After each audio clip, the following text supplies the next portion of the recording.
오늘 하나님 주신 말씀 마태복음 25장 31절부터 46절까지의 말씀을 함께 교독해 올리겠습니다.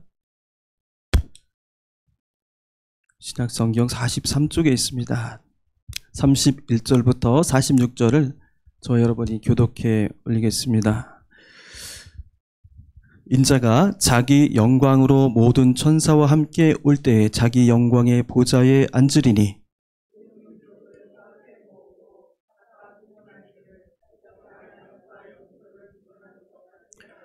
양은 그 오른편에 염소는 왼편에 두리라.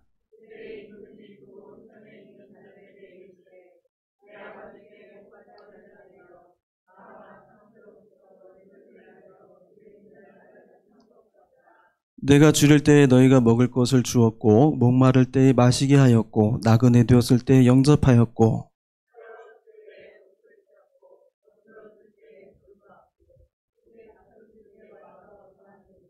이에 의인들이 대답하여 이르되 주여 우리가 어느 때에 주께서 주신 것을 보고 음식을 대접하였으며 목마른 것을 보고 마시게 하였나이까.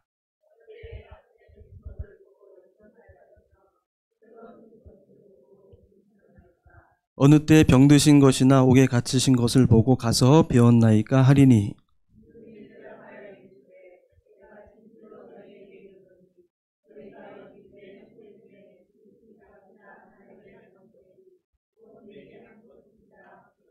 또 왼편에 있는 자들에게 이르시되 저주를 받은 자들아 나를 떠나 마귀와 그 사자들을 위하여 예비된 영원한 불에 들어가라.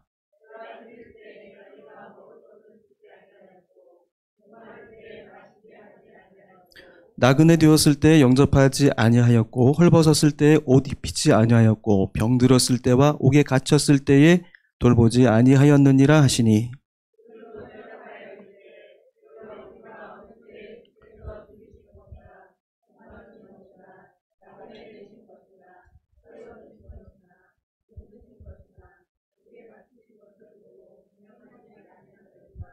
이에 임금이 대답하여 이르시되 내가 진실로 너희에게 이르노니 지극히 작은 자 하나에게 하지 아니한 것이 곧 내게 하지 아니한 것이라 하시리니 그들은 영벌에 의인들은 영생에 들어가리라 하시니라.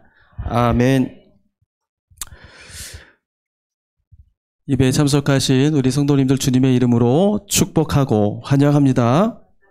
함께 인사 나누시기 바랍니다. 주님의 평화를 빕니다.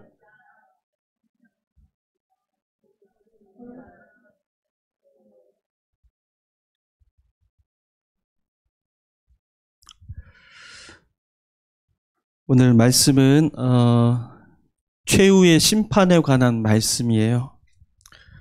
이 말씀은 예수님께서 이제 세상 마지막 때 어떤 일이 벌어질 것이고 또 심판이 벌어질 때에 그 심판은 어떤 기준에 의해서 일어날 것인지를 가장 직접적으로 말씀해 주신 그런 예수님의 설교입니다.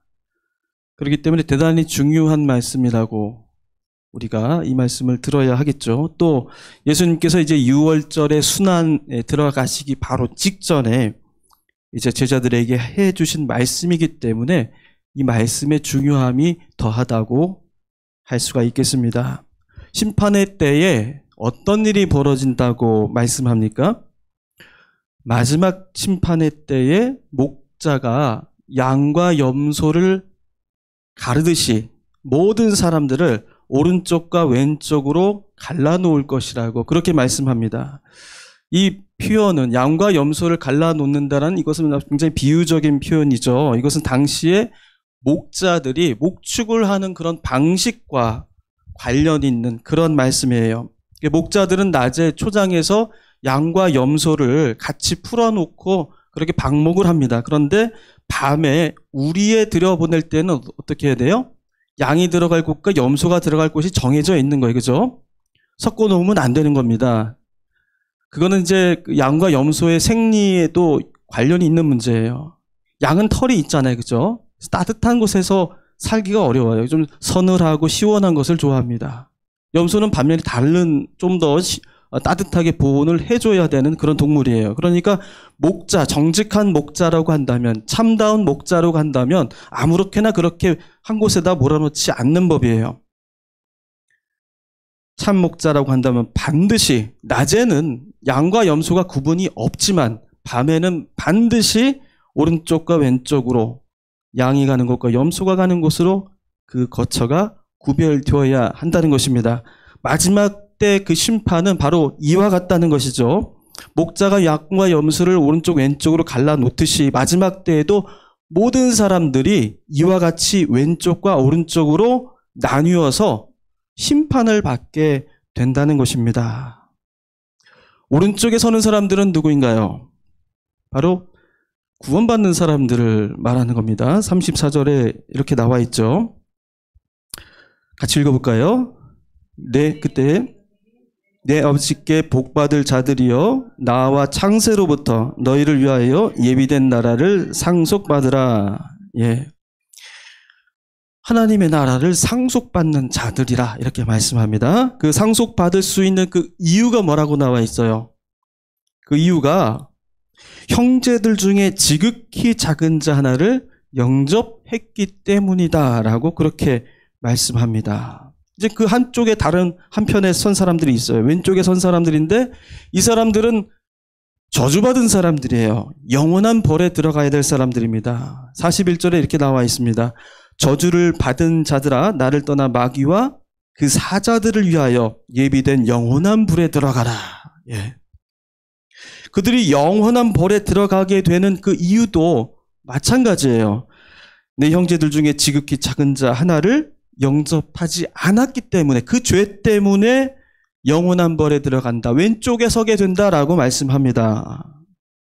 자, 여러분 이 말씀이 쉽게 이해가 되십니까? 여러분 마음에 이게 심판의 기준으로 잘 받아들여지세요? 정말 심판의 기준이 이러한 것일까? 이런 의문을 가질 수밖에 없어요. 왜 그러냐면 우리는 구원을 그렇게 알아보지 않았습니다. 하나님의 상속자가 된다는 것은 뭘로 되는 거예요? 믿음으로 되는 거예요. 믿음으로. 상속자가 되는 것은 오직 예수 그리스도를 영접하고 그를 믿는 믿음으로써 우리가 하나님의 자녀가 되고 하나님의 의로운 자가 된다고 말씀하셨어요. 로마서 4장 13절에서도 기록하고 있죠. 아브라함이나 그 후손에게 세상의 상속자가 되리라고 하신 언약은 율법으로 말미암은 것이 아니요 오직 믿음의 의로 말미암은 것이라 이렇게 말씀하고 있어요. 오직 믿음의 의로 우리가 상속자가 되었다고 그렇게 분명히 말씀하신 것입니다. 그런데 예수님은 여기서 전혀 다른 말씀을 하고 계시는 겁니다. 지극히 작은 자를 영접하는 것이 기준이 된다는 거예요. 왜냐하면 그 작은 자를 영접하는 것이 곧 예수님 당신을 영접하는 것과 같기 때문이라고 말씀하고 있는 것입니다. 그래서 그 지극히 작은 자를 영접했느냐 그렇지 않았느냐가 마지막 심판의 때에 오른쪽으로 서느냐 왼쪽으로 서느냐의 그 기준이 된다라는 것이에요. 그 행위를 보고 심판하신다는 거예요. 믿음이 아니라. 자, 여러분 이 예수님의 말씀, 이 심판의 기준에 우리가 선뜻 동의하기가 어렵습니다. 예수님께서 지금까지 언제 지극히 작은 자를 영접하는 것이 예수님을 영접하는 것과 같다고 우리에게 가르쳐 주셨어요. 그건 그렇다 치더라도, 물론 그런 유사한 말씀이 있습니다. 그러나 그렇다 치더라도 예수님을 영접하는 것이 지극히 작은 자를 영접하는 것과 같다라고 우리가 어떻게 그렇게 볼 수가 있냐는 거예요. 요한복음 1장 12절에서 그렇게 말씀하고 계시죠. 영접하는 자, 곧 그 이름을 믿는 자들에게는 하나님의 자녀가 되는 권세를 주셨다. 구원은 어디에서 나오는 거예요? 그 이름을 믿는 데서 나오는 거예요. 예수 그리스도의 이름을 믿는 곳에서 주어주시는 것이고 그분을 영접하는 자들에게 주어지는 하나님의 복인 것입니다. 그런데 심판 때 가서는 갑자기 구원의 기준이 바뀌었다는 겁니다. 구원은 작은 자를 영접하는 것에 있다. 그것이 나를 영접하는 것이기 때문이다. 라고 그렇게 갑자기 말씀하신다면 얼마나 우리에게 당황스러운 일이 되겠습니까? 그죠? 그렇다면은 구원이라는 것은 이제부터 자, 우리가 이제라도 다행히 알게 되었으니까, 우리가 말씀을 통해서 지금 다행히 알게 되었으니까, 그러면 구원이라는 것은 이제부터라도 헐벗은 사람을 찾아다녀서 그들에게 입혀주고, 감옥에 갇힌 자를 찾아가서 그들에게 위로해주고, 나그네된 자들을 영접해주고, 가난하고 병든 사람들 돌보아주고, 이런 것들을 우리가 해야 된다는 말인가? 우리가 기부하고 봉사하고 그 사람들을 돌보는 그런 모든 일에 우리가 헌신하는 것에 우리의 구원의 길이 있다는 말인가? 우리는 그렇게 또 질문을 던지지 않을 수가 없는 것입니다. 우리에게 이 구원에 관한 당혹감이 생겨나지만 이건 비단 우리의 당혹감만은 아니에요. 심판의 날에 오른쪽 그리고 왼쪽에 서게 될 사람들도 똑같이 그 당혹감에 빠지게 된다. 이렇게 말씀하고 있어요. 오른쪽에 선 사람들은 이렇게 말하죠. 언제 우리가 그랬습니까? 이래요. 그러니까 예수님이 야 너네들은 천국에 갈 수 있어. 그럼 기뻐하긴 기뻐할 일이죠. 그런데 조금 머쓱한 겁니다. 글쎄요. 제가 언제 예수님을 영접했다는 것이죠? 제가 언제 주님에게 먹을 것을 드리고 입을 것을 드리고 감옥에 찾아가 주었고 마실 물을 드렸습니까? 우린 그런 적이 없는데요. 자기들은 그 영문을 알지 못한다고 얘기하는 것이죠. 그건 반대쪽 사람들도 마찬가지예요. 왼쪽에 선 사람들도 이렇게 얘기합니다. 그 사람 나름대로 억울하다는 거예요. 언제 예수님께서 자기들 앞에 줄이고 목마르고 나그네 되었고 헐벗고 굶주리고 또 감옥에 갇혔고 병들었느냐고 묻는 겁니다. 언제 그런 모습으로 우리에게 나타나셨어요? 그런 적이 없었다는 것입니다. 예수님과 지극히 작은 자가 언제 그 작은 자와 같다고 우리에게 언제 말씀하셨냐는 거예요. 동의할 수가 없다는 것이죠. 그래서 오른편에 선 사람들은 오른편에 선 사람대로, 왼편에 선 사람들은 왼편에 선 대로 항변하고 영문을 모르겠다는 그런 당혹감을 가지게 되는 것입니다. 우리는 이 최후의 심판의 기준을 어떻게 받아들여야 할까요? 이제라도 심판의 기준을 알게 되었으니까 이제 모든 작은 사람들에게 예수님 대하듯 대하자, 이런 신앙의 교훈을 찾는 것이 이 말씀의 핵심일까?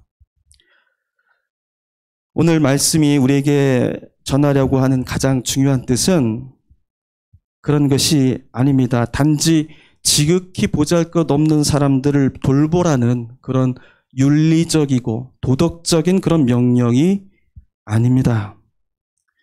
무슨 말씀일까요? 오늘 말씀이 가지고 있는 핵심적인 메시지는 구원이나 심판이나 그 모든 것들은 하나님을 믿는다고 하는 자들, 그리스도인들이라고 하는 자들에게조차 모두에게 낯선 것들이고 전혀 예상하지 못한 결과라는 것을 말해주는 것이에요. 다시 말해서 구원은 우리가 알고 있는 상식이라든지 우리가 알고 있는 신앙의 기준이라든지 판단 기준, 지식, 그 모든 것 너머에 있는 것이라는 것을 말씀해 주시는 것입니다. 구원은 이것이다. 구원의 길은 이런 것이다 라고 말할 수 없다라는 거예요. 왜냐하면 구원은 인간이 소유할 수 있는, 사람이 소유할 수 있는 어떤 것이 아니기 때문에 구원은 전적으로 하나님의 은혜로만 주어지는, 하나님의 전권에 속해 있는, 하나님의 손안에서만 이루어지는 일이기 때문이라는 것입니다. 그것이 바로 구원의 본질이기 때문이에요. 그런데 사람들은 그렇게 생각하지 않았어요. 하나님을 만나는 곳, 하나님께 의롭다 인정을 받는 곳, 구원을 받는 방법을 이것이라고 주장했어요. 하나님을 만나는 곳이 어디라고 얘기했습니까? 바리새인들과 서기관들과 그죠? 사두개인들과 그 사람들은 뭐라고 했어요? 성전이고 제사라고 얘기했어요. 세상은 거룩한 장소와 부정한 장소로 나뉜다고 얘기했습니다. 성전은 거룩한 곳이고 율법은 거룩한 곳이고 제사는 하나님이 임재하는 곳이라고 얘기했어요. 그곳에 있지 않는 사람들은, 그걸 따르지 않는 사람들은 부정한 사람들이라고 얘기했고요. 그곳에 따르는 사람, 그곳에 서 있는 사람들은 거룩한 자라고 그렇게 구분했습니다. 그래서 이미 그들 눈에는 심판받는 자와 구원받는 자가 구분되어 있었어요. 그걸 구분하는 거 어려운 일이 아닙니다. 눈에 뻔히 보이는 것이에요. 율법에 나와 있는 대로 판단한 것입니다. 상식적인 얘기예요. 이것이 오랫동안 굳어져 왔었던 그들이 가지고 있는 구원에 대한 저들의 믿음이었어요. 이 사실에 누구도 이의를 제기하지 않았습니다. 그래서 유대인들은, 바리새인들은, 서기관들은 구원받으려면 무엇을 해야 되는지 자신들은 정확히 알고 있었다고 자부했죠. 하나님을 영접할 때는 성전에서 값비싼 제물을 태워서 향을 드리는 것, 그 자리에 바로 하나님이 임재하신다. 하나님은 그 향을 좋아하신다. 이렇게 알고 있었습니다. 모세오경을 암송하고요. 일주일에 2번씩 금식하고요. 하루에 3번씩 기도합니다.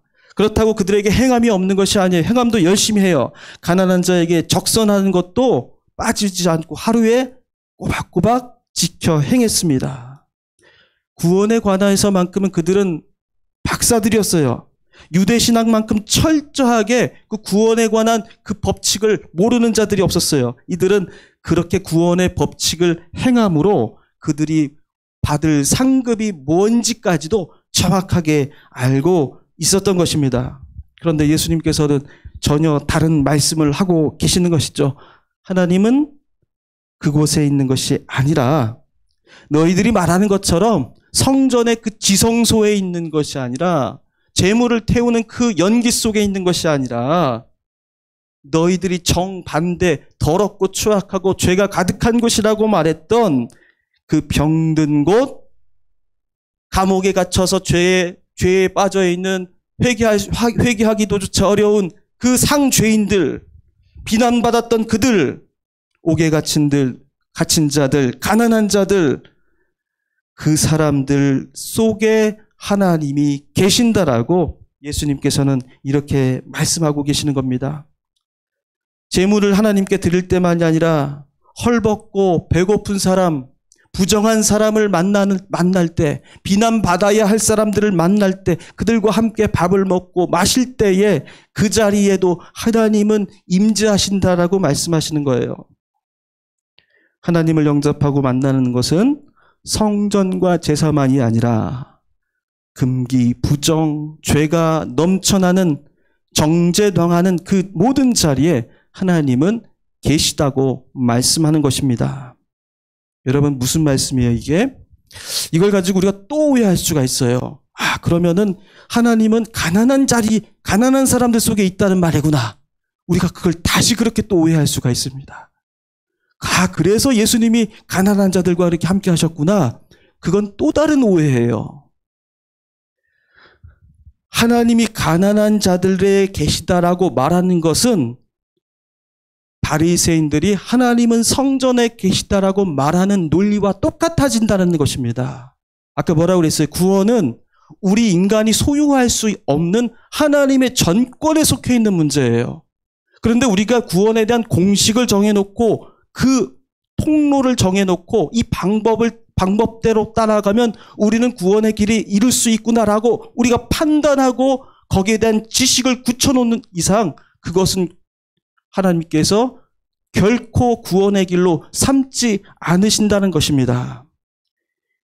하나님께서 낮은 자들을 택하시고 그들을 구원의 자리로 삼으신 것은, 하나님이 만나주시는 자리로 삼으신 것은 가난한 자들을 불쌍히 여기서가 아니에요. 그들이 의로운 자의 자격을 가지고 있기 때문이 아닙니다.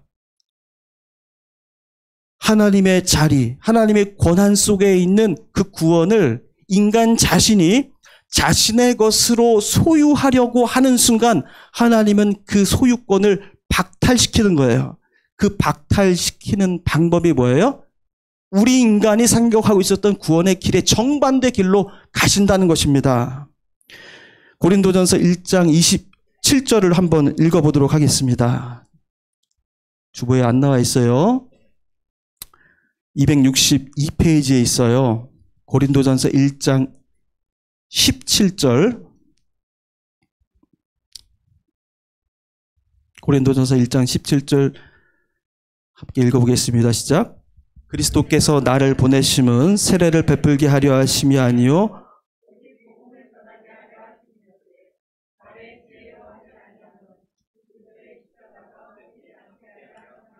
네, 27절을 제가 잘 착각을 했습니다. 자, 27절로 다시 한번 시작. 그러나 하나님께서 세상에 미련한 것들을 택하사 지혜 있는 자들을 부끄럽게 하시고 세상에 약한 것들을 택하사 강한 것들을 부끄럽게 하려 하시며. 예.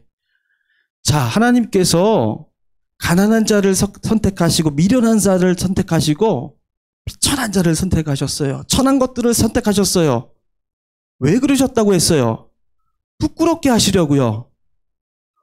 하나님의 구원은 성공과 강함과 행복함과 건강함 속에 있다라고 말하는 그들을 부끄럽게 하시라.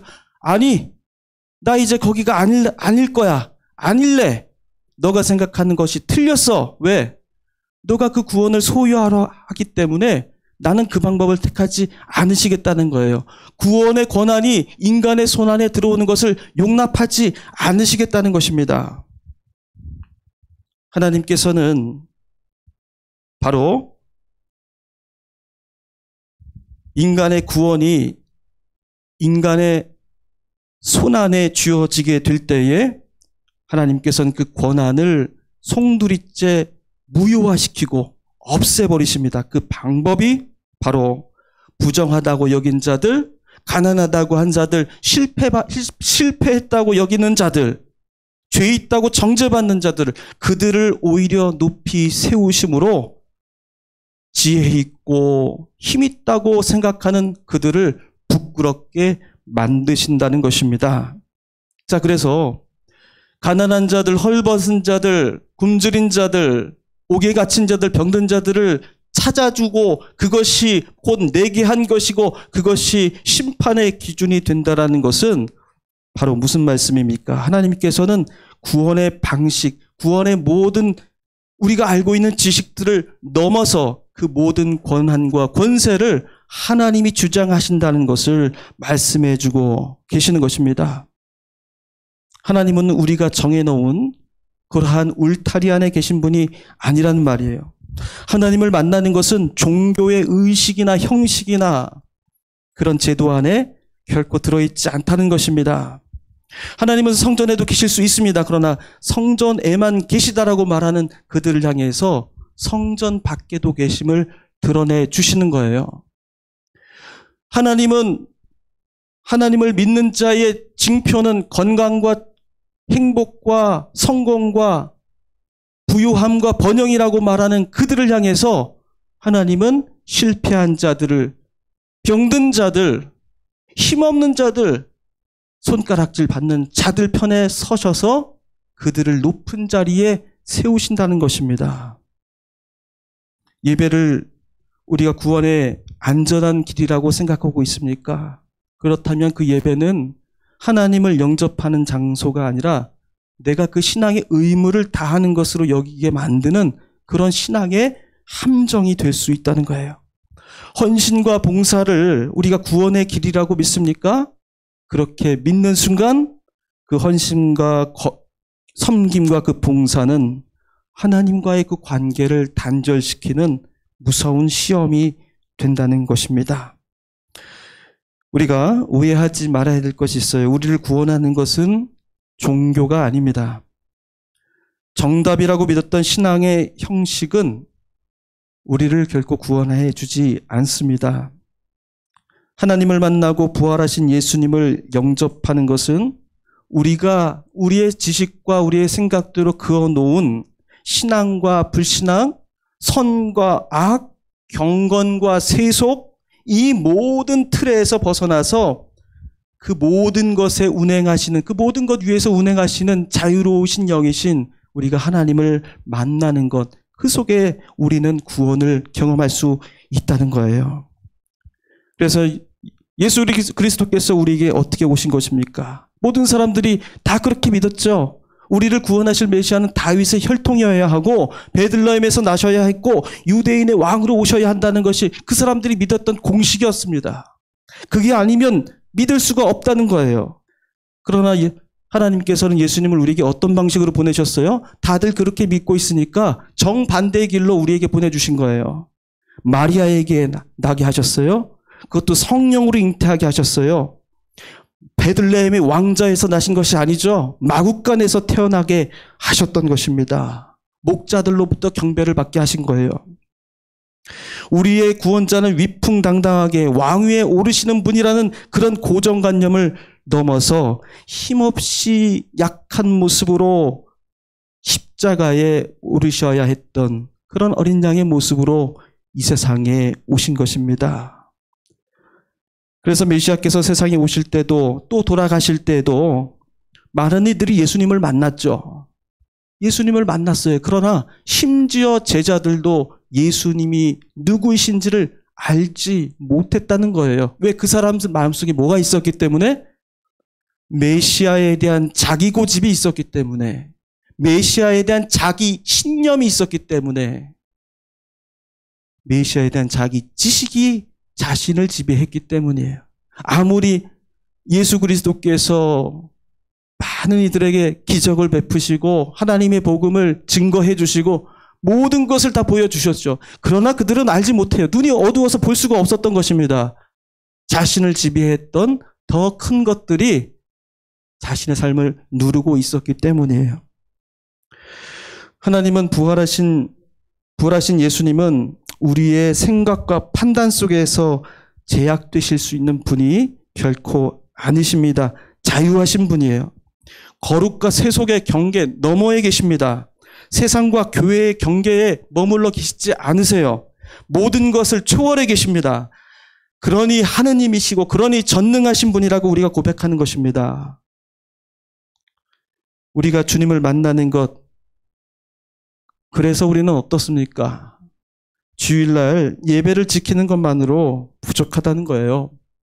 우리가 주일날 교회에 와서만 예수 잘 믿지 말고 우리 나머지 6일 동안도 우리 일상 속에서도 예수님을 만날 수 있어야 한다는 겁니다. 한동안 예수님과 아무 대화도 않고 생각도 하지 않다가 주일만 되면 찾아오는 그런 예수님 되지 말고 사소한 일상이라도 예수님의 말씀에 비추어 판단하고 행동하는 성도가 되라는 거예요. 교회에 오면 자동적으로 내가 성화되고 거룩해지는 것이 아닙니다. 교회에 오고 내가 주의 기도를 외우고 내가 믿음 고백하면 그것으로 내가 하나님의 자녀가 되는 게 아니에요. 그 공식이라는 건 없습니다. 그것이 우리의 구원을 보장해 주지 않아요. 예배 드리는 것도 중요하지만 예배 드리는 것에 우리의 신앙 모든 것이 있는 것처럼 안주해서도 안 된다는 것입니다. 오늘 주신 말씀은 바로 이 거룩한 시간이라는 것과 거룩한 장소라는 것과 또 한편에 있는 세속의 장소, 세속의 시간, 우리가 그렇게 나누었던 그 경계를 허물라는 말씀이에요. 우리는 구원이 거룩한 편에만 있다라고 생각하고 종교에 집착하고 제도에 집착하고 보이는 모양새에 집착을 합니다. 어떤 거기에 공식이 있는 것처럼 생각을 해요. 그래서 하나님에게 이러한 공식대로 잘 따라 주었으니 나에게 마땅히 주셔야 할 그 대가를 달라고 우리는 그렇게 살아가는 것입니다.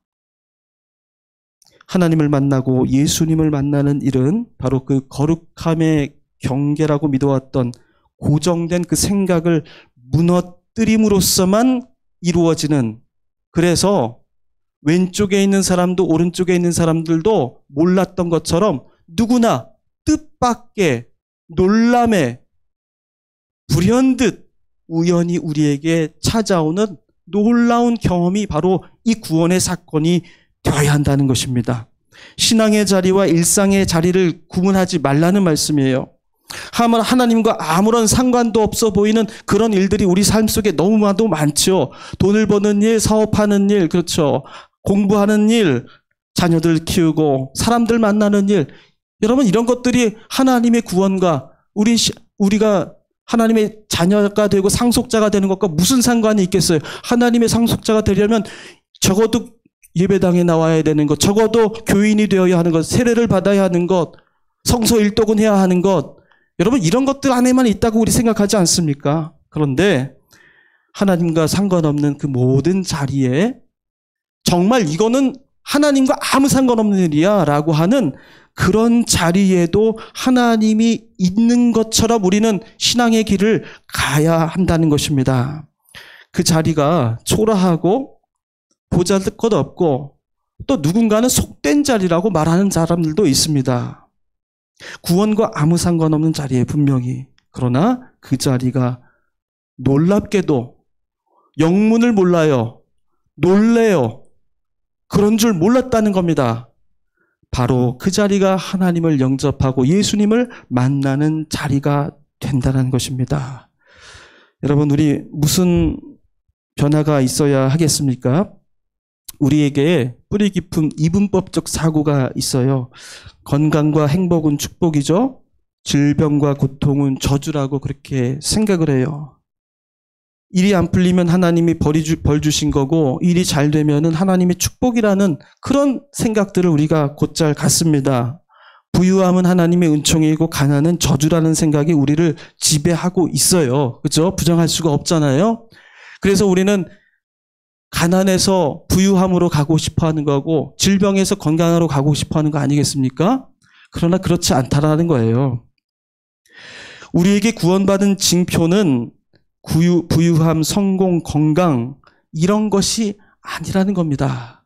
우리가 그곳에만 하나님의 은혜가 있고 하나님의 구원이 있다라고 생각한다면 우리는 이미 하나님을 이렇게 재단해 놓고 어떠한 틀에 가두어 놓고 하나님과 우리는 협상하는 거래를 하는 사람이 되고 만다는 것입니다. 그것은 마치 염소의 편에 서서 자기가 할 것을 다한 후에 왜 나에게 이러한 결과를 주었냐고 항변하는 염소와 같은 자들이라는 것이죠. 하나님은 가난과 질병, 실패 속에서도 하나님의 상속자를 세우실 전능자이심을 믿으시기 바랍니다. 야고보서 2장 5절에 이렇게 말씀하고 있죠. 같이 읽어보겠습니다. 내 사랑하는 형제들아 들을지어다. 하나님이 세상에서 가난한 자를 택하사 믿음에 부유하게 하시고 또 자기를 사랑하는 자들에게 약속하신 나라를 상속으로 받지 아니하셨느냐. 아멘. 여러분, 왜 가난한 자를 택하셔서 여러분 왜 하나님 나라의 상속자로 세우져 주셨어요?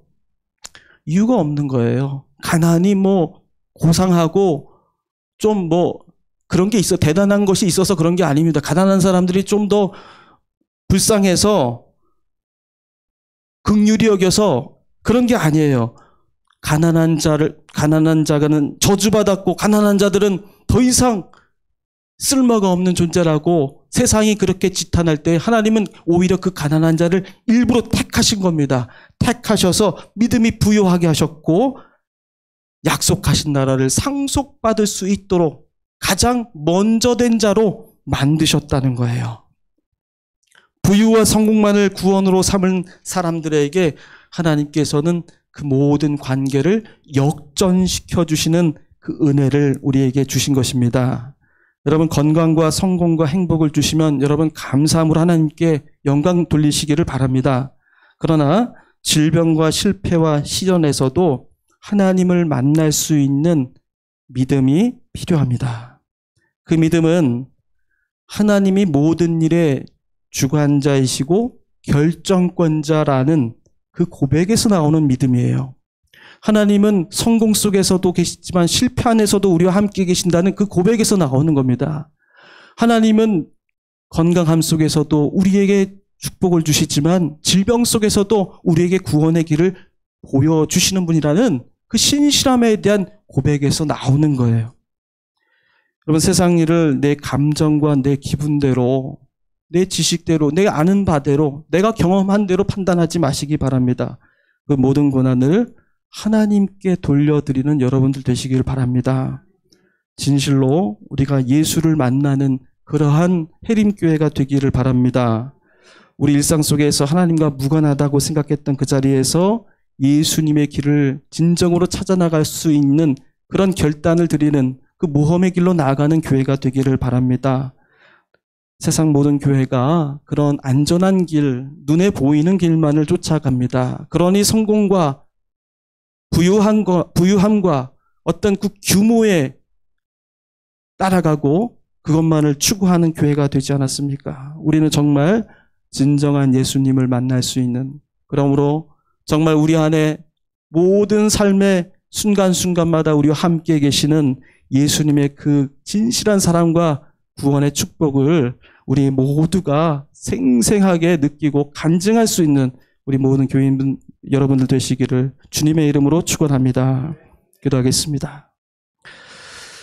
하나님 아버지, 오늘 우리에게 주신 말씀을 통하여서 우리의 구원의 길을 다시금 돌아보고 믿음의 자리를 점검하게 하여 주시옵소서.